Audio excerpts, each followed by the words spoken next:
Welcome to my channel. T ಪಿಗೂ ಮುಂಚೆ ವಧು ಸೀರಿಯಲ್ನ ನೋಡಲು ನನ್ನ ಚಾನಲ್ನ ಸಬ್ಸ್ಕ್ರೈಬ್ ಮಾಡಿ. ಇದೇ ರೀತಿ ಸೀರಿಯಲ್ಗೋಸ್ಕರ ನನ್ನ ಚಾನಲ್ನ ಸಬ್ಸ್ಕ್ರೈಬ್ ಮಾಡಿ, ಲೈಕ್ ಮಾಡಿ, ಹಂಗೆ ಸಪೋರ್ಟ್ ಮಾಡಿ. ಪ್ರಿಯಾಂಕಾ ಸಾರ್ಥಕ್ ತಾಯಿ ಹತ್ರ ಹೇಳ್ತಾಳೆ, for the first time Sarthak ನನಗೆ ಈ ಥರ ಹೊಡೆದಿರೋದು ಅತ್ತೆ ಅಂತ ಹೇಳ್ಕೊಂಡು ಅಳ್ತ್ಕೊಂಡು ನಿಂತ್ಕೊತಾಳೆ.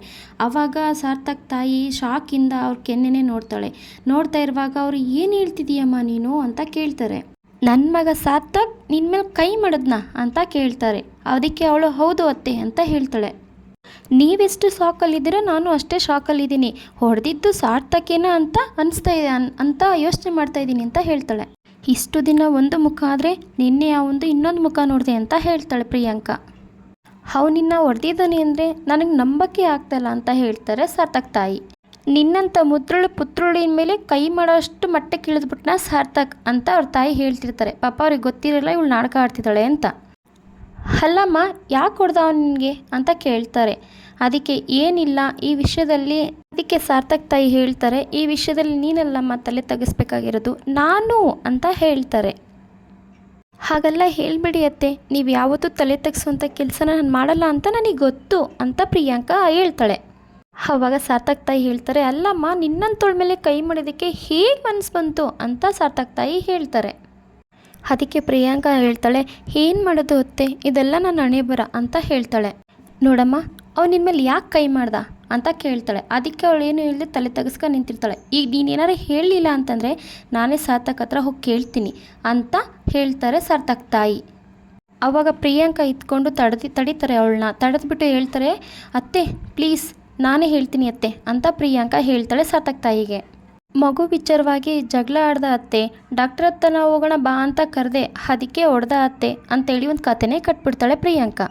ಪದೇ ಪದೇ ನನಗೆ ಇರಿಟೇಟ್ ಮಾಡಬೇಡ, ಏನು ಮಾಡ್ಕೊತೀಯ ಮಾಡ್ಕೋ ಅಂತ ಉಲ್ಟಾ ಆನ್ಸರ್ ಕೊಡ್ತಾನೆ. ಹಾಗಂತ ಜೋರಾಗಿ ನನಗೆ ಹೊಡೆದ್ಬಿಟ್ಟ ಅತ್ತೆ ಅಂತ ಹೇಳಿ ಪತ್ತೆ ಕತೆಗಳು ಕಟ್ತಾ ಇರ್ತಾಳೆ ಸಾರ್ಥಕ್ ತಾಯಿಗೆ ಪ್ರಿಯಾಂಕಾ.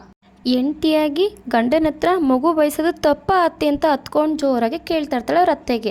ಆವಾಗ ಸಾರ್ಥಕ್ ತಾಯಿ ಹೇಳ್ತಾರೆ, ಇಲ್ಲ ಅಮ್ಮ ಇಲ್ಲ, ಒಂದು ಹೆಣ್ಣು ಮಗು ಮದುವೆ ಆದಮೇಲೆ ಮಗು ಬೇಕು ಅಂತ ಬಯಸೋದು ತಪ್ಪಲ್ಲ ಅಮ್ಮ ಅಂತ ಅವರು ಹತ್ಕೊಂಡು ಹೇಳ್ತಾ ಇರ್ತಾರೆ ಪ್ರಿಯಾಂಕನ ಹತ್ರ ಸಾರ್ಥಕ್ ತಾಯಿ.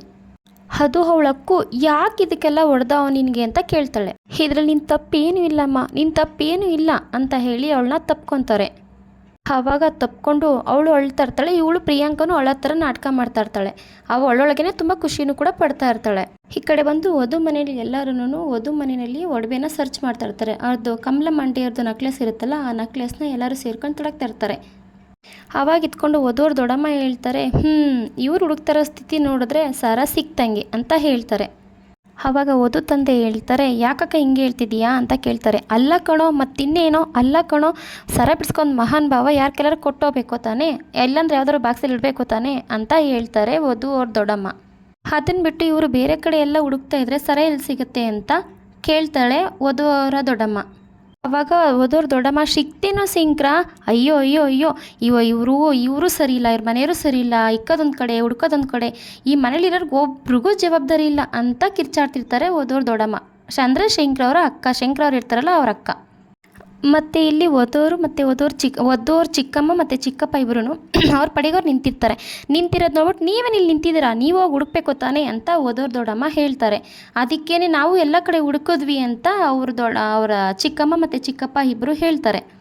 ಅದಕ್ಕೆ ವಧುವ್ರ ದೊಡ್ಡಮ್ಮ ಹೇಳ್ತಾರೆ, ಅಯ್ಯೋ ನೀವು ಹುಡ್ಕೋದೆ ನಾನು ಎಲ್ಲ ಕಡೆ ನೋಡಿದ್ದೀನಿ ಬಿಡಪ್ಪ ಅಂತ ಹೇಳ್ಬಿಟ್ಟು ಸುಮ್ಮನೆ ನಿಂತ್ಕೊತಾರೆ. ಈ ಕಡೆಗೆ ಎಲ್ಲೂ ಒಡವೆ ಸಿಗದೇನೆ ಮನೆಯಿಂದ ಈಚೆಗೆ ಹೊರಗಡೆ ಬಂದು ನಿಂತ್ಕೊತಾರೆ. ಎಲ್ಲರೂ ವಧುವ್ರ ದೊಡ್ಡಮ್ಮನ ಮುಂದೆಗಡೆ ಬಂದು ನಿಂತ್ಕೊತಾರೆ. ಓದೋರು ಚಿಕ್ಕಮ್ಮ ಮತ್ತೆ ಹೇಳ್ತಾರೆ, ಕಮಲಮ್ಮನ ಒಡವೆ ವಾಪಸ್ ಕೊಡಲಿಲ್ಲ ಅಂತಂದರೆ ಹುಡುಗ ಮತ್ತು ಹುಡುಗರ ಮನೆ ಮುಂದೆ ನಮ್ಮ ಮರ್ಯಾದೆ ಖಂಡಿತ ಹೋಗುತ್ತೆ ಅಂತ ಹೇಳ್ತಿರ್ತಾರೆ.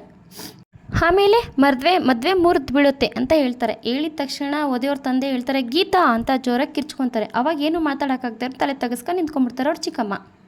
ವಧುವ್ರ ತಂದೆ ಹಿಂಗೆ ಕಿರ್ಚಿದ ತಕ್ಷಣ ಅವ್ರ ಚಿಕ್ಕಮ್ಮ ಹೇಳ್ತಾರೆ, ಬಾವಾ ಮದುವೆ ಆಗಬಾರ್ದು, ಮದುವೆ ಮುರಿದು ಬೀಳಬೇಕು ಅಂತ ಹೇಳಲಿಲ್ಲ ಬಾವಾ ನಾನು ಅಂತ ವಧುವ್ರ ಚಿಕ್ಕಮ್ಮ ಹೇಳ್ತಾರೆ. ಆ ಯಮ್ಮನ ನಕ್ಲೆಸ್ ಸಿಕ್ಕಿದ್ರೆ ಆ ಯಮ್ಮ ಅವ್ರ ಮನೆಗೆ ಹೊಂಟೋಗ್ತಾಳೆ. ಆವಾಗ ಹುಡುಗನ ಮನೆಯವ್ರ ಹತ್ರ ಕುತ್ಕೊಂಡು ಆರಾಮಾಗಿ ಹಾಯಾಗಿ ಮಾತಾಡ್ಬೋದು ಅಂತ ಹೇಳಿದೆ ಅಷ್ಟೇ ಅಂತ ಹೇಳ್ತಾಳೆ ವಧುವ್ರ ಚಿಕ್ಕಮ್ಮ. ಆವಾಗ ವಧುವ್ರ ದೊಡ್ಡಮ್ಮ ಹೇಳ್ತಾರೆ, ಅದೇನೋ ಕಣೆ ಗೊತ್ತಿಲ್ಲ ಕಣೋ ಶಂಕರ, ನಾನು ಈ ಮನೆಗೆ ಬಂದಾಗಿಂದ ನೋಡ್ತಾನೆ ಇದ್ದೀನಿ, ವಧು ಮದುವೆ ವಿಚಾರದಲ್ಲಿ ಏನಾದರೂ ಒಂದು ಅಪಶಕನ ನಡೀತಾ ಇರುತ್ತೆ ಕಣೋ ಅಂತ ಹೇಳ್ತಾರೆ. ಆವಾಗ ವಧು ತಂದೆ ಹೇಳ್ತಾರೆ, ತಾಳಕ್ಕ, ಈ ಮದುವೆ ಏನಾದ್ರು ಮುರಿದು ಬಿತ್ತು ಅಂತಂದರೆ ನನ್ನ ಮಗಳಿಗೆ ಹೆಸರಿಗೆ ಕಳಂಕ ಬರುತ್ತೆ, ಅದನ್ನು ನನ್ನ ಕೈಲಿ ಸಹಿಸ್ಕೊಳಕ್ಕಾಗೋದಿಲ್ಲ ಅಂತ ಆ ವಧು ತಂದೆ ಹೇಳ್ತಾರೆ. ಈ ಕಡೆ ಸಾರ್ಥಕ್ ಮನೆಯಲ್ಲಿ ಪ್ರಿಯಾಂಕ ಹೇಳ್ತಾ ಇರ್ತಾಳೆ ಅವ್ರ ಅತ್ತೆ ಹತ್ರ, ಅತ್ತೆ ಅವ್ನು ನನ್ನ ಹತ್ರ ಹೇಗೆ ನಡ್ಕೊತಾನೆ ಗೊತ್ತಾ ಅತ್ತೆ, ಇವತ್ತು ನಾಳೆನ ನಮ್ಮ ಸಂಬಂಧ ಮುರಿದು ಬೀಳೋ ಥರ ನಡ್ಕೊತಾನೆ ಅತ್ತೆ ಅಂತ ಹೇಳ್ತಾಳೆ. ತುಂಬ ರೂಢಾಗಿ ಬಿಹೇವ್ ಮಾಡ್ತಾನೆ ಅತ್ತೆ, ಹೀಗೆ ಅಂದರೆ ನನ್ನ ಲೈಫ್ ಹೇಗೆ ಅತ್ತೆ ಅಂತ ಹತ್ಕೊಂಡು ಹೇಳ್ತಾ ಇರ್ತಾಳೆ ಸಾರ್ಥಕ್ ತಾಯಿ ಹತ್ರ. ಆ ಥರ ಹೇಳ್ತಾ ತುಂಬ ಭಯ ಆಗ್ತಿದೆ ಅತ್ತೆ ಅಂತ ಹೇಳ್ತಾ ಇರ್ತಾಳೆ. ಅದಕ್ಕೆ ಸಾರ್ಥಕ್ ತಾಯಿ ಇದ್ಕೊಂಡು ಹೇಳ್ತಾರೆ, ಅಳ್ಬೇಡಮ್ಮ ಪ್ರಿಯಾಂಕ ಅಂತ ಹೇಳಿ ಸಮಾಧಾನ ಮಾಡ್ತಾರೆ. ಒಂದು ಹೆಣ್ಣಿನ ನೋವು ಏನು ಅಂತ ಇನ್ನೊಂದು ಹೆಣ್ಣು ನಾನಾಗಿ ಅರ್ಥ ಮಾಡ್ಕೊಬಲ್ಲೆ ನೋಡು, ಅವನಿಂದ ನಿನ್ಗೇನು ಆಗದಿರೋ ಥರ ನಾನು ನೋಡ್ಕೊತೀನಿ ಅಂತ ಸಾರ್ಥಕ್ ತಾಯಿ ಹೇಳ್ತಾ ಇರ್ತಾರೆ. ಯಾರು ಕೈ ಬಿಟ್ಟರು ನಾನಂತೂ ನಿನ್ನ ಕೈ ಬಿಡಲ್ಲಮ್ಮ, ನಿನ್ಗೆ ಅನ್ಯಾಯ ಆಗದಿರೋ ಥರ ನಾನು ನೋಡ್ಕೊತೀನಿ ಅಂತ ಹೇಳ್ತಾ ಇರ್ತಾರೆ. ನಿಮ್ಮನ್ನೇ ನಂಬಿದ್ದೀನಿ ಅತ್ತೆ, ದಯವಿಟ್ಟು ನನ್ನ ಕೈ ಬಿಡಬೇಡಿ ಅಂತ ಪ್ರಿಯಾಂಕ ಹೇಳ್ತಾ ಇರ್ತಾಳೆ. ಅವಾಗ ಸಾರ್ಥಕ್ ತಾಯಿ ಹೇಳ್ತಾರೆ, ನಾನು ಹೇಳಿದ್ನಲ್ಲ ಖಂಡಿತ ನಿನ್ಗೆ ಅನ್ಯಾಯ ಆಗೋದಕ್ಕೆ ಬಿಡೋದಿಲ್ಲ ಅಂತ ಹೇಳ್ತಾರೆ. ನೋಡು, ಯಾವತ್ತಿದ್ರೂ ನೀನು ನನ್ನ ಮುದ್ದಿನ ಸೊಸೆ, ನನ್ನ ಪ್ರೀತಿಯ ಸೊಸೆ, ನನ್ನ ಹೃದಯದಲ್ಲಿ ನೆಲೆಸಿರುವಂಥ ಪ್ರಿಯಾಂಕ ಅಂತ ಹೇಳ್ತಾರೆ. ಅದಕ್ಕೆ ಪ್ರಿಯಾಂಕ ಇದ್ಕೊಂಡು ಥ್ಯಾಂಕ್ಸ್ ಅತ್ತೆ ಅಂತ ಹೇಳ್ತಾಳೆ. ಅದಕ್ಕೆ ಸಾರ್ಥಕ್ ತಾಯಿ ಹೇಳ್ತಾರೆ, ಥ್ಯಾಂಕ್ಸ್ ಹೇಳಬೇಕಾಗಿರೋದು ನೀನಲ್ಲಮ್ಮ, ನಾನು ಅಂತ ಹೇಳ್ತಾರೆ. ನನ್ನ ಮಗ ನಿನ್ನ ಹತ್ರ ಎಷ್ಟು ರೂಢಾಗಿ ನಡ್ಕೊಂಡಿದ್ರು, ಎಷ್ಟು ಕೆಟ್ಟದಾಗಿ ನಡ್ಕೊಂಡಿದ್ರು ಎಲ್ಲನೂ ಸಹಿಸ್ಕೊಂಡಿದೆಯಲ್ಲ ನೀನು, ನಿನ್ನ ಸಹನೆ ಮುಂದೆ ನಾವೆಲ್ಲ ಏನೂ ಅಲ್ಲ ಅಮ್ಮ ಅಂತ ತುಂಬ ಫೀಲ್ ಆಗ್ತಾರೆ ಸಾರ್ಥಕ್ ತಾಯಿ. ಆವಾಗ ತುಂಬ ಕೋಪದಿಂದ ಅವನು ಮಾಡಿರೋದು ತಪ್ಪಲ್ಲ, ಅಕ್ಷಮ್ಯ ಅಪರಾಧ ಅಂತ ಹೇಳ್ತಾರೆ. ಈಗಲೇ ಹೋಗಿ ಅವನ ಕೆನ್ನೆಗೆರಡು ಬಾರಿಸಿ ಕಿವಿ ಹಿಂಡು ಬುದ್ಧಿ ಹೇಳಿ ಬರ್ತೀನಿ ಅಂತ ಜೋರಾಗಿ ಮಾತಾಡ್ತಿರ್ತಾರೆ. ಆವಾಗ ಪ್ರಿಯಾಂಕ ಇದ್ಕೊಂಡು, ಅತ್ತೆ ಏನಂತ ಹೋಗಿ ಕೇಳ್ತೀರಾ ಅತ್ತೆ, ನನ್ನ ಜೊತೆ ಯಾಕೆ ಸರಿಯಾಗಿ ಸಂಸಾರ ಮಾಡ್ತಿಲ್ಲ ಅಂತ ಹೋಗಿ ಕೇಳ್ತೀರಾ, ನಿನ್ಗೇನು ಸಮಸ್ಯೆ ಇದೆ ಅಂತ ಕೇಳ್ತೀರಾ, ಯಾಕೆ ಸಮಸ್ಯೆ ಇದೆ ಅಂತ ಕೇಳ್ತೀರಾ, ಏನು ಕೇಳ್ತೀರಾ ಅಂತ ಕಣ್ಣಲ್ಲಿ ನೀರೇ ಹಾಕ್ಬಿಡ್ತಾಳೆ. ಇವತ್ತರ ಕೇಳೋದ್ರಿಂದ ಸಮಸ್ಯೆ ಇನ್ನೂ ರಾಡಿ ಆಗತ್ತೆ ಹೊರತು ಹೆಚ್ಚಾಗತ್ತೆ ಹೊರತು ಅದು ಸಾಲ್ವ್ ಆಗಲ್ಲ ಅಂತ ಹೇಳ್ತಾಳೆ. ಅವನಿಗಿರೋ ವೀಕ್ನೆಸ್ಸು ನಿಮಗೆ ಗೊತ್ತಾಗಿದೆ ಅಂತ ಅವನಿಗೆ ಗೊತ್ತಾದರೆ ಏನು ಬೇಕಾದ್ರೂ ಮಾಡ್ಕೋಬೋದು, ಏನು ಬೇಕಾದ್ರೂ ಆಗ್ಬೋದು, ಏನು ಬೇಕಾದ್ರೂ ಡಿಸಿಷನ್ ತೊಗೋಬೋದು ಅಂತ ಹೇಳ್ತಾಳೆ ಪ್ರಿಯಾಂಕ ಸಾರ್ಥಕ್ ತಾಯಿ ಹತ್ರ. ಮೋರವರ್ ಇದರಿಂದ ಅವ್ನು ಡಿಸ್ಟರ್ಬ್ ಆಗಿ ನಾಳೆ ದಿನ ಏನಾರು ಹೆಚ್ಚು ಕಡಿಮೆ ಮಾಡಿಕೊಂಡ್ರೆ ನನಗೆ ಆಗ್ತಿರೋ ಭಯ ಅದೇ ಅತ್ತೆ ಅಂತಾಳೆ. ಈ ಜಗಳದ ಬಗ್ಗೆ ಅವನ ಹತ್ರ ನೀವು ಮಾತಾಡೋಕೆ ಹೋದರೆ ನಮ್ಮ ಸಂಬಂಧ ಇನ್ನೂ ಹಾಳಾಗ್ಬೋದು ಅತ್ತೆ, ಮತ್ತು ನನ್ನ ಹತ್ರ ಇನ್ನೂ ಜಗಳನೂ ಮಾಡ್ಬೋದು, ನಮ್ಮ ಸಂಬಂಧ ಸುಧಾರಿಸ್ಕೊಳ್ಳೋದ್ರ ಬದಲು ಇನ್ನೂ ಕೆಟ್ಟೋಗ್ಬೋದು. ಪ್ಲೀಸ್ ಅತ್ತೆ, ಇದನ್ನೆಲ್ಲ ನಾನು ಹೆಂಗಾದ್ರೂ ಮಾಡಿ ಸಂಭಾಳಿಸ್ಕೊತೀನಿ, ಪ್ಲೀಸ್ ಯಾವುದೇ ಕಾರಣಕ್ಕೂ ಅವನ ಹತ್ರ ಇದನ್ನೆಲ್ಲ ಹೇಳಕ್ಕೆ ಹೋಗಬೇಡಿ ಪ್ಲೀಸ್ ಅಂತ ಕೇಳ್ಕೊತಾಳೆ. ಅದಕ್ಕೆ ಸಾರ್ಥಕ್ ತಾಯಿ ಅವಳನ್ನೇ ನೋಡ್ತಾ, ಸೊಸೆ ಅಂದರೆ ಹೇಗಿರಬೇಕು ಅಂತ ನಿನ್ನ ನೋಡಿ ಎಲ್ಲ ಕಲಿಬೇಕು ಕಣಮ್ಮ, ಈ ಮನೆಗೆ ನೀನು ಬರೀ ಸೊಸೆ ಅಲ್ಲ, ದೇವತೆ, ಅಪರಂಜಿ, ನಿನ್ನಂಥ ಪುಟಕಿಟ್ಟ ಚಿನ್ನನ ಅರ್ಥನೇ ಮಾಡ್ಕೊತಿಲ್ವಲ್ಲ ಅನ್ನೋದೇ ಅಮ್ಮ ನನಗೆ ಬೇಜಾರು ಅಂತ ಹೇಳ್ತಾರೆ ಸಾರ್ಥಕ್ ತಾಯಿ. ನಿನ್ನ ಜೀವನದಲ್ಲಿ ಇಂಥ ಸಂಕಟ ಎದುರಾಗುತ್ತೆ ಅಂತ ನಾನು ಅಂದ್ಕೊಂಡಿರಲಿಲ್ಲ ಅಂತ ಹೇಳ್ತಾರೆ. ನನ್ನ ಮಗ ಮಾಡಿದ ತಪ್ಪಿಗೆ ನಾನು ನಿನ್ನ ಹತ್ರ ಕ್ಷಮೆ ಕೇಳ್ತೀನಮ್ಮ, ಕ್ಷಮಿಸ್ಬಿಡಮ್ಮ ಪ್ರಿಯಾಂಕ ಅಂತ ಕೈ ಮುಗ್ದು ಕೇಳ್ಕೊತಾರೆ. ಅಂತ ಕೇಳ್ಕೊಂಡು ತಪ್ಕೊತಾರೆ. ಒಳ್ಳೊಳಗೆ ತುಂಬ ಖುಷಿ ಪಡ್ತಿರ್ತಾಳೆ ಪ್ರಿಯಾಂಕ. ಮತ್ತೆ ಈ ಕಡೆ ವಧು ಮನೆಯಲ್ಲಿ ವಧು ಹೇಳ್ತಾ ಇರ್ತಾಳೆ ಅವ್ರ ಅಪ್ಪಂಗೆ, ಕೊನೆಗೂ ಒಡವೆ ಸಿಗೋದಿಲ್ಲ. ಸಿಗದೇ ಇದ್ದಾಗ ವಧು ಹತ್ರ ಹೇಳ್ತಾ ಇರ್ತಾಳೆ, ವಧು ಅವ್ರ ತಂದೆ ಹತ್ರ ಹೇಳ್ತಾ ಇರ್ತಾಳೆ, ಅಪ್ಪ ನನ್ನ ಮದುವೆ ಬಗ್ಗೆ ತಲೆ ಕೆಡಿಸ್ಕೊಂಬಿಡಿ, ಈಗ ಬಂದಿರೋ ಕಮಲಾ ಆಂಟಿ ಹತ್ರ ಏನು ಹೇಳಬೇಕು ಅಂತ ನೋಡಿಯಪ್ಪ ಅಂತ ಹೇಳ್ತಾಳೆ. ಅವಾಗ ಇತ್ಕೊಂಡು ಅವ್ರ ಚಿಕ್ಕಮ್ಮ ಬೈತಾಳೆ, ಲೇ ಸಹನಾ, ನಿನ್ನ ಗಂಡ ಒಡವೆನ ಬಿಡಿಸ್ಕೊಬಂದು ಎಲ್ಲಿಕ್ಕಿದ್ದೀನಿ ಅಂತ ನಿನಗೂ ಹೇಳಿಲ್ವೇನೆ ಅಂತ ಹೇಳ್ತಾಳೆ. ಅದಕ್ಕೆ ಅವಳು ಸಹನ ಹೇಳ್ತಾಳೆ, ಇಲ್ಲ ಚಿಕ್ಕಮ್ಮ ಅಂತ ಹೇಳ್ತಾಳೆ. ಲೇ ವಧು, ನಿನಗಾದ್ರೂ ಬುದ್ಧಿ ಬಿಡುವೇನೆ, ನೀನೇ ಹೋಗಿ ಬಿಡಿಸ್ಕೊಂಬರೋದಲ್ವೇನೆ, ನೀನು ಯಾಕೆ ಅವ್ನಿಗೆ ದುಡ್ಡು ಕೊಟ್ಟೆ ಅಂತ ವಧುನ ಕೇಳ್ತಾಳೆ. ಕೇಳಿದಾಗ ವಧು ಹೇಳ್ತಾಳೆ, ಅಯ್ಯೋ ಇಲ್ಲ ಚಿಕ್ಕಮ್ಮ, ನಾನೇ ಬಿಡಿಸ್ಕೊಂಬರ್ತೀನಿ ಅಂತ ಏನು ಹೇಳಿದೆ, ಅದಕ್ಕೆ ಸಚಿನ್ ಬಾವ ಹೇಳಿದ್ರು, ಇಲ್ಲ ನಾನೇ ಬಿಡಿಸ್ಕೊಂಬರ್ತೀನಿ ಅಂತ ಹೇಳಿದ್ರು ಅಂತ ಹೇಳ್ತಾಳೆ. ಆಮೇಲೆ ಅಮ್ಮನ ಮನೆಗೆ ತಗೊಂಡೋಗಿ ಕೊಡ್ಬೋದಿತ್ತು, ಈ ತಾಪತ್ರನೇ ಇರ್ತಾ ಇರಲಿಲ್ಲ ಅಂತ ಹೇಳ್ತಾಳೆ. ಇನ್ನೇನೋ ಹುಡುಗನ ಕಡೆ ಬರೋ ಹೊತ್ತಾಯಿತು. ಲೋ ಶಂಕರ, ಈಗೇನೋ ಮಾಡೋದು ಅಂತ ಶಂಕರ ಅವರ ಅಕ್ಕ ಕೇಳ್ತಾರೆ. ಆವಾಗ ಇತ್ಕೊಂಡು ವಧುವ್ರ ತಂದೆ ಏನು ಮಾಡ್ತಾರೆ, ಹೊರಟೋಗ್ತಾ ಇರ್ತಾರೆ. ಆವಾಗ ವಧುವ್ರ ತಂದೆಯವ್ರ ಅಕ್ಕ ಏನು ಮಾಡ್ತಾರೆ, ಲೋ ಶಂಕರ ನಿಂತ್ಕೊಳ್ಳೋ, ನಾನು ಏನು ಮಾತಾಡ್ತಿದ್ದೆ, ನೀನು ಎಲ್ಲೋಗ್ತಾ ಇದೀಯ ಅಂತ ಕೇಳ್ತಾರೆ. ಈ ಕಡೆ ಸಾರ್ಥಕ್ ತಾಯಿ ಬಂದು ಯೋಚನೆ ಮಾಡ್ತಿರ್ತಾರೆ, ನನ್ನ ಮಗ ಇಷ್ಟು ಕೀಳ್ಮಟ್ಟಕ್ಕೆ ಇಳಿದ್ಬಿಟ್ನಾ, ಇದೇನಾ ನಾನು ಕಲಿಸ್ಕೊಟ್ಟಿರೋ ಸಂಸ್ಕಾರ ಅಂತ ಯೋಚನೆ ಮಾಡ್ತಿರ್ತಾರೆ. ಅಲ್ಲ, ಹೆಣ್ಣನ್ನು ಎಷ್ಟು ಗೌರವದಿಂದ ಕಾಣ್ತಾ ಇದ್ದನೋ, ಇವಾಗ ಯಾಕೆ ಹೆಂಡ್ತಿನೇ ಇಷ್ಟೊಂದು ರೂಢಾಗಿ ನಡೆಸ್ಕೊತಿದ್ದಾನೆ ಅಂತ ಯೋಚನೆ ಮಾಡ್ತಿರ್ತಾರೆ. ನಂಬಕ್ಕೆ ಆಗ್ತಿಲ್ಲ ಅಂಥೇಳಿ ಯೋಚನೆ ಮಾಡ್ತಾ ಇರ್ತಾರೆ. ಯಾಕೆ ಅವನಲ್ಲಿ ಬದಲಾವಣೆ ಬಂತು ಅಂತ, ಅವನೇನ ಅಸಹಾಯಕತೆಯಿಂದ ನಡ್ಕೊತಿದ್ದಾನ, ಹೀಗೆಲ್ಲ ಮಾಡೋದಕ್ಕೆ ಪ್ರಿಯಾಂಕನಿಗೆ ಎಷ್ಟು ತೊಂದರೆ ಆಗಿರ್ಬೋದು ಅಂತ ಯೋಚನೆ ಮಾಡ್ತಿರ್ತಾರೆ. ದಿನೇ ದಿನೇ ಅವ್ರ ಸಂಬಂಧ ಹದಗೆಡ್ತಾನೇ ಇದೆ ಅಂತ ಯೋಚನೆ ಮಾಡ್ತಿರ್ತಾರೆ. ಹಾಗಾದರೆ ಅವ್ನು ಕೇಳಿದ ಪ್ರಶ್ನೆಗಳೆಲ್ಲ ಅವನಿಗೆ ಸಂಬಂಧಪಟ್ಟಿದ್ದವನು ನನ್ನ ಅನುಮಾನ ನಿಜಾನ ಅಂತ ಯೋಚನೆ ಮಾಡ್ತಿರ್ತಾರೆ. ಹಾಗಾದರೆ ಪ್ರಿಯಾಂಕನಿಂದ ದೂರ ಇರೋದಕ್ಕೆ ಬಯಸ್ತಿದ್ದಾನೆ ಅವನು. ಅಯ್ಯೋ, ಹಾಗಾದರೆ ನಮ್ಮ ಪ್ರಿಯಾಂಕನ ಸ್ಥಿತಿ ಏನು ಅಂತ ಯೋಚನೆ ಮಾಡ್ತಿರ್ತಾರೆ. ಇಲ್ಲ, ನಾನು ಒಂದು ಅತ್ತೆಯಾಗಿ ಒಂದು ಹೆಣ್ಣಾಗಿ ಇದಕ್ಕೆ ನಾನು ಏನಾದರೂ ಮಾಡಲೇಬೇಕು. ನನ್ನ ಸೊಸೆಗೆ ಅನ್ಯಾಯ ಆಗ್ತಿರೋದನ್ನು ನೋಡಿಕೊಂಡು ಸುಮ್ಮನೆ ಕುತ್ಕೊಬಾರ್ದು.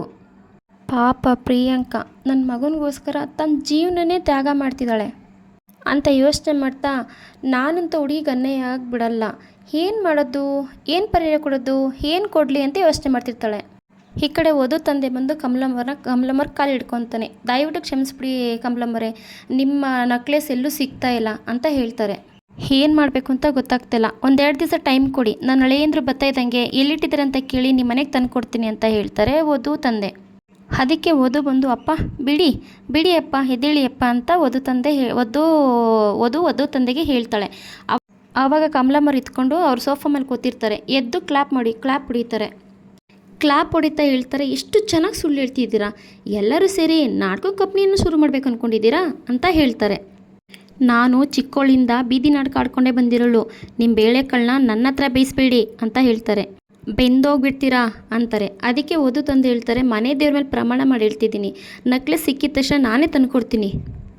ಇವತ್ತು ಹುಡುಗನ ಕಡೆಯವರು ಮನೆಗೆ ಮಾತುಕತೆಗೆ ಅಂತ ಬರ್ತಾ ಇದ್ದಾರೆ. ಇಷ್ಟು ದಿವಸ ಇವಳು ಮದುವೆ ಅನ್ನೋದು ಪ್ರಶ್ನೆಯಾಗಿ ಉಳಿದ್ಬಿಟ್ಟಿತ್ತು. ಇವತ್ತು ಆ ಪ್ರಶ್ನೆಗೆ ಉತ್ತರ ಸಿಗ್ತೈತೆ, ದಯವಿಟ್ಟು ಗಲಾಟೆ ಮಾಡಿಬಿಡಿ ಅಂತ ಕೇಳ್ಕೊತಾರೆ ಓದು ತಂದೆ. ಒಂದು ಕಾಲದಲ್ಲಿ ಒಡವೆ ಕೊಟ್ಟು ನನಗೆ ಸಹಾಯ ಮಾಡಿದ್ದೀರಾ, ಆ ಋಣ ನಾನು ಯಾವತ್ತೂ ಮರೆಯೋದಿಲ್ಲ ಅಂತ ಹೇಳ್ತಾರೆ ಓದು ತಂದೆ. ಅವಾಗ ಕಮಲಮ್ಮರು ಇತ್ಕೊಂಡು ಹೇಳ್ತಾರೆ, ಒಂದು ಕಾಲದಲ್ಲಿ ದೆವ್ವ ಬರಬಾರ್ದು ಅಂತ ಮನೆ ಬಾಗಿಲಲ್ಲಿ ನಾಳೆ ಬಾ ಅಂತ ಬರೀತಿದ್ರು. ಇವಾಗ ನಾನು ನನ್ನ ಒಡವೆಗೆ ನನ್ನ ಒಡವೆಗೋಸ್ಕರ ನಾನು ಬರ್ತಾ ಬರ್ತಾ ಬರ್ತಾ ಹೋಗ್ತಾ ಇರ್ತೀನಿ. ಆವಾಗ ನೀವು ನಾಳೆ ಬನ್ನಿ ಅಂತ ಹೇಳ್ತಾ ಇರ್ತೀರಾ. ನಿಮ್ಮ ಮಾತು ನಂಬ್ಕೊಂಡು ವಾಪಸ್ ಹೋಗೋದಕ್ಕೆ ನಾನು ನಿಮ್ಮನೆ ಪೇಪರ್ ಹಾಕೊಳ್ಳಲ್ಲ. ಪಾಪರಾದ್ರೂ ನಾನು ಕೊಟ್ಟಿರೋದನ್ನು ವಾಪಸ್ ಈಸ್ಕೊಳ್ದೆ ಹೋಗೋಳಲ್ಲ ಈ ಕಮಲ. ಆವಾಗ ಓದೋರ ದೊಡ್ಡಮ್ಮ ಇತ್ಕೊಂಡು, ಸಾಕು ನಿಲ್ಸಮ್ಮ, ಎಷ್ಟು ಮಾತಾಡ್ತಿದೀಯಾ, ಅಲ್ಲ ನಾನು ನೋಡ್ತಾನೆ ಇದ್ದೀನಿ, ನನ್ನ ತಮ್ಮ ಅಷ್ಟೊಂದು ಬೇಡ್ಕೊತಾ ಇದ್ದಾನೆ, ನಿಂಗೇನೋ ಅನ್ಸಲ್ವಾ ಅಂತ ಹೇಳ್ತಾರೆ ಓದೋರ ದೊಡ್ಡಮ್ಮ. ನೀನು ಒಡವೆನ ಕೊಡ್ತಾನೆ, ಎತ್ಕೊಂಡು ತಿನ್ಕೊಂಡು ಎಲ್ಲೂ ಓಡೋಗಲ್ಲ. ಇವ್ರಿಗೆ ಓಟ್ ಹಾಕಿ ಕೆಲಸ ಮಾಡಿಸ್ತಾರೆ ಅಂತ ರಾಜಕಾರಣಿಗಳ ಥರ ಬ್ಯಾಟ್ ಬೀಸ್ತಂಗಲ್ಲ, ಸಾಲ ಕೊಟ್ಟಿರೋರ ಪತ್ರ ನಿಂತ್ಕೊಳ್ಳೋದು ಅಂತ ಹೇಳ್ತಾರೆ ಕಮಲಮ್ಮ. ಅಂಥವರು ನೀವೇ ಹೇಳಿ ಕೊಡಿಸಿ, ನಾನು ಸಾಯೋವರೆಗೂ ಈ ಕಡೆ ತಲೆ ಹಾಕಲ್ಲ ಅಂತ ಹೇಳ್ತಾರೆ. ಅದಕ್ಕೆ ಓದು ದೊಡ್ಡಮ್ಮ ಹೇಳ್ತಾರೆ, ಅಳಿಯ ಬರಲಿ ಅಂತ ಹೇಳ್ತಿದಾರಲ್ಲ, ಇವತ್ತೆಲ್ಲ ನಾಳೆ ಕೊಡ್ತಾನೆ, ಅಷ್ಟಕ್ಕೂ ಕೊಡಲಿಲ್ಲ ಅಂದರೆ ಏನೇ ಮಾಡ್ತೀಯಾ ಅಂತ ಕೇಳ್ತಾರೆ ಕಮಲಮ್ಮಗೆ. ಕಮಲಮ್ಮ ಹೇಳ್ತಾರೆ, ಪೊಲೀಸ್ ಸ್ಟೇಷನ್ಗೆ ಪೊಲೀಸ್ ಕಂಪ್ಲೇಂಟ್ ಕೊಡ್ತೀನಿ ಅಂತ ಹೇಳ್ತಾರೆ. ನೋಡ್ತೀಯಾ ಅಂತಾರೆ. ಅದಕ್ಕೆ ಓದೋರು ದೊಡ್ಡಮ್ಮ ಹೇಳ್ತಾರೆ, ಓಹೋ ನೀನೇನು ಕಂಪ್ಲೇಂಟ್ ಕೊಡಿದ ತಕ್ಷಣ ಪೊಲೀಸ್ನವ್ರೇನು ಬಂದು ನಾನೇನು ಎಳ್ಕೊಂಡು ಹೋಗ್ಬಿಡಲ್ಲ ಅಂತ ಹೇಳ್ತಾರೆ. ನಿನ್ನನ್ನು ಯಾಕಮ್ಮ ಎಳ್ಕೊಂಡು ಹೋಗ್ತಾರೆ, ನಾನು ಒಡವೆ ಕೊಟ್ಟಿರೋದು ಓದು ಕೈಲಿ, ಓದು ಮೇಲೆ ಕಂಪ್ಲೇಂಟ್ ಕೊಡ್ತೀನಿ ಅಂತ ಹೇಳ್ತಾರೆ ಕಮಲಮ್ಮ. ಉಪಯೋಗಕ್ಕೆ ಬರ್ದಿರೋ ನಿನ್ನ ಮೇಲೆಲ್ಲ ಅಂತ ಹೇಳ್ತಾರೆ. ಅದಕ್ಕೆ ಓದೋರು ದೊಡ್ಡಮ್ಮ ಹೇಳ್ತಾರೆ, ಯಾರನ್ನೇ ನೀನು ಉಪಯೋಗಕ್ಕೆ ಬರ್ದಿರೋಳು ಅಂತ ಹೇಳ್ತಿರೋದು ಅಂತ ಬೈತಾ ಏನು ಮಾಡ್ತೀನಿ ನೋಡು ನಿನಗೆ ಅಂತ ಹೇಳ್ತಾರೆ. ಅದಕ್ಕೆ ಇವರು ಓದು ತಂದೆ ಹೇಳ್ತಾರೆ, ಅಕ್ಕ ನೀನು ಸುಮ್ಮನೆ ಇರು ಅಂತ ಹೇಳ್ತಾರೆ. ಅಲ್ಲ ಕಣೋ ಶಂಕರ, ನಾನು ನಿಮ್ಮ ಪರ ಮಾತಾಡಿದ್ರೆ ನಾನು ಅವಳು ಬಾಯಿ ಬಂದಂಗೆಲ್ಲ ಬೈತಿದ್ರೆ ನೀನು ನನ್ನೇ ಸುಮ್ಮನೆ ಇರು ಅಂತ ಹೇಳ್ತೀಯಲ್ಲ ಅಂತ ಹೇಳ್ತಾರೆ.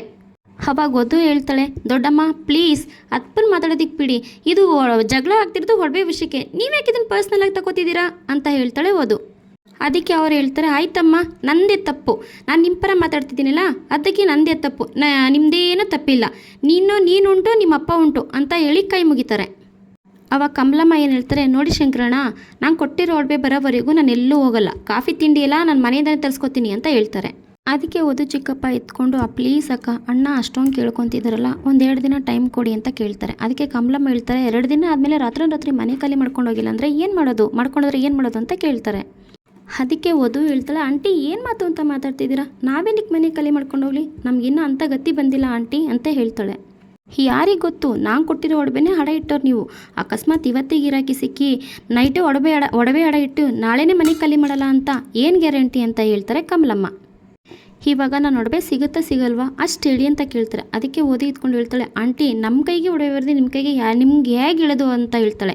ಅದಕ್ಕೆ ಅವಳು ಕಮಲಮ್ಮ ಆಂಟಿ ಹೇಳ್ತಾರೆ, ಸರಿ ನಾನು ಒಡವೆ ಮೇಲೆ ನಾನು ಆಸೆನೇ ಬಿಟ್ಬಿಡ್ತೀನಿ ಅಂತ ಹೇಳ್ತಾರೆ. ಅದಕ್ಕೆ ಓದೋರು ಚಿಕ್ಕಮ್ಮ ಹೇಳ್ತಾರೆ, ಆ ದೇವ್ರು ನಿಮ್ಗೆ ಒಳ್ಳೇದು ಮಾಡಲಿಕ್ಕೆ ಕಮಲಮ್ಮರೇ, ನಿಮ್ಗೆ ಇಷ್ಟೊಂದು ಒಳ್ಳೆ ಮನಸ್ಸಿದೆ ಅಂತ ನಮ್ಗೆ ಗೊತ್ತೇ ಇರಲಿಲ್ಲ, ನಾವೆಲ್ಲ ನಿಮ್ಮನ್ನು ತಪ್ಪಾಗಿ ತಿಳ್ಕೊತಿದ್ವಿ ಅಂತಾರೆ. ಅಮ್ಮ ಈಗಿನ ಕಾಲದಗಿತ್ತ ನಾನು ಆಗಿನ ಕಾಲದಗಿತ್ತ ಥರ ಒಳ್ಳೆಯವಳೆಲ್ಲ, ನಾನು ಮೊಸರಲ್ಲಿ ಒಸರಿದ್ರೂ ಕೊಸ್ರಾಡ್ಕೊಂಡು ಬೆಣ್ಣೆ ತೆಗಿ ಅಂತೇಳಿ ನಾನು ಅಂತ ಹೇಳ್ತಾರೆ ಕಮಲಮ್ಮ. ನನಗೆ ಒಡವೆ ಬೇಡ ಅಂತ ಹೇಳಿದ್ನೇ ಹೊರತು ಅದಕ್ಕಿರೋ ಬೆಲೆ ಬೇಡ ಅಂತ ನಾನು ಹೇಳಲಿಲ್ಲ ಅಂತ ಹೇಳ್ತಾರೆ ಕಮಲಮ್ಮ. ಹೆಣ್ಣು ಹೊನ್ನು ಒಡವೆ ಯಾವತ್ತೂ ಕಳ್ಕೊಬಾರ್ದು, ಅದ್ರ ಬೆಲೆ ಆಕಾಶಕ್ಕೆ ಏರ್ತೆ ಹೊರತು ಯಾವತ್ತೂ ಕೆಳಕ್ಕಿಳಿಯಲ್ಲ ಅಂತ ಹೇಳ್ತಾರೆ. ಅದಕ್ಕೆ ವಧು ಇದ್ಕೊಂಡು ಏನು ಹೇಳ್ತಿದ್ರ ಕಮಲ ಆಂಟಿ ಅಂತ ಹೇಳ್ತಾಳೆ ವಧು. ಅದಕ್ಕೆ ಕಮಲಮ್ಮ ಆಂಟಿ ಏನು ಹೇಳ್ತಾರೆ, ನೋಡಮ್ಮ ಆ ನೆಕ್ಲೆಸ್ ರೇಟ್ ಬಂದು 6 ಲಕ್ಷ, ಆ 6 ಲಕ್ಷ ಈಗಲೇ ಕೊಟ್ಬಿಡಿ ಅಂತ ಹೇಳ್ತಾಳೆ. ಖುಷಿಯಿಂದ ದುಡ್ಡು ಇಸ್ಕೊಂಡು ಹೋಗ್ತೀನಿ, ಈ ಕಡೆ ತಲೆ ಹಾಕು ತಿರುಗು ನೋಡಲ್ಲ, ಆದರೆ ಅರ್ಧೋಗಿದ್ರೆ ನೋಡೋದ್ರೂ ಪರವಾಗಿಲ್ಲ, ಆದರೆ ಒಂದು ನೋಟು ಕಮ್ಮಿ ಇರಬಾರ್ದು ಅಂತ ಹೇಳ್ತಾಳೆ. ಅದಕ್ಕೆ ಇವರು ವಧು ತಂದೆ ಎತ್ಕೊಂಡು ಹೇಳ್ತಾರೆ, ಸಡನ್ನಾಗಿ 6 ಲಕ್ಷ ರೂಪಾಯಿ ಕೇಳಿದ್ರೆ ಎಲ್ಲಿಂದ ತರೋದು ಅಂತ ಕೇಳ್ತಾರೆ. ವ್ಯಾಪಾರ ಮಾಡ್ತೀನಿ ಅಂತ ಹೋಗಿರೋನ ಕೈಲಿ ಹೇಗೆ ದುಡ್ಡು ಇರುತ್ತೋ ಹಾಗೆ ಮದುವೆ ಮಾಡ್ತೀನಿ ಅಂತ ತೀರ್ಮಾನ ಮಾಡಿರೋನ ಕೈಲಿ ದುಡ್ಡು ಇರಬೇಕಲ್ವಾ ಅಂತ ಹೇಳ್ತಾಳೆ ಕಮಲಮ್ಮ ಆಂಟಿ.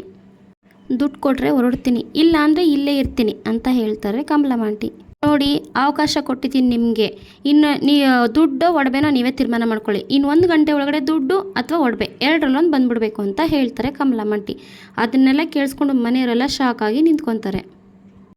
ಈ ಕಡೆ ಸಾರ್ಥಕ್ ತಾಯಿ ಕೂತ್ಕೊಂಡು ಯೋಚನೆ ಮಾಡ್ತಿರ್ತಾಳೆ, ಪರಿಸ್ಥಿತಿ ಕೈ ಮೀರೋಕ್ಕೂ ಮುಂಚೆ ಏನಾದರೂ ಮಾಡಲೇಬೇಕು, ಇಲ್ಲಾಂದರೆ ಏನಾದರೂ ಒಂದು ಅನಾಹುತ ನಡೆದೋಗುತ್ತೆ ಅಂತ ಯೋಚನೆ ಮಾಡ್ತಿರ್ತಾರೆ. ಹಾಂ, ಹೀಗೆ ಮಾಡೋದೇ ಸರಿ, ಈ ಸಮಸ್ಯೆಗೆ ಪರಿಹಾರ ಸಿಗಬೇಕಂತಂದರೆ ಹೀಗೆ ಮಾಡಬೇಕು. ಈ ವಿಷಯನ ನಮ್ಮ ಕಂಪ್ನಿ ಲೀಗಲ್ ಅಡ್ವೈಸರ್ ದಾಸ್ ಹತ್ರ ಮಾತಾಡಿದ್ರೆ ಹೇಗಿರುತ್ತೆ ಅಂತ ಯೋಚನೆ ಮಾಡ್ತಿರ್ತಾಳೆ. ಆಮೇಲೆ ಬೇಡ ಅಂತ ಅಂದ್ಕೊಂಡು ಯಾರನ್ನ ಇದು ಮಾಡಲಿ, ಯಾರನ್ನ ವಿಚಾರಿಸ್ಲಿ, ಯಾರ ಹತ್ರ ವಿಚಾರಿಸ್ಲಿ ಅಂತ ಯೋಚನೆ ಮಾಡೋ ಟೈಮಲ್ಲಿ ವಧು ನೆನಪಾಗ್ತಾಳೆ. ಆಮೇಲೆ ಇದಕ್ಕೆಲ್ಲ ಪರ್ಫೆಕ್ಟ್ ವಧುನೇ ಅಂತ ಹೇಳಿ ವಧುನ ಮೀಟ್ ಮಾಡಬೇಕು, ವಧುನ ಹತ್ರ ಮಾತಾಡಬೇಕು ಅಂತ ಡಿಸೈಡ್ ಆಗ್ತಾಳೆ ಸಾರ್ಥಕ್ ತಾಯಿ. ಒಟ್ಟಿನಲ್ಲಿ ಅಂತೂ ಇಂತೂ ವಧು ಮದುವೆ ಆಗುತ್ತೋ ಆಗಲ್ವೋ, ವಧು ಮದುವೆ ಮಾತುಕತೆ ನಡೆಯುತ್ತೋ ನಡೆಯಲು ಅಂತ ನೆಕ್ಸ್ಟ್ ಎಪಿಸೋಡಲ್ಲಿ ನಾನು ತಿಳಿಸ್ಕೊಡ್ತೀನಿ.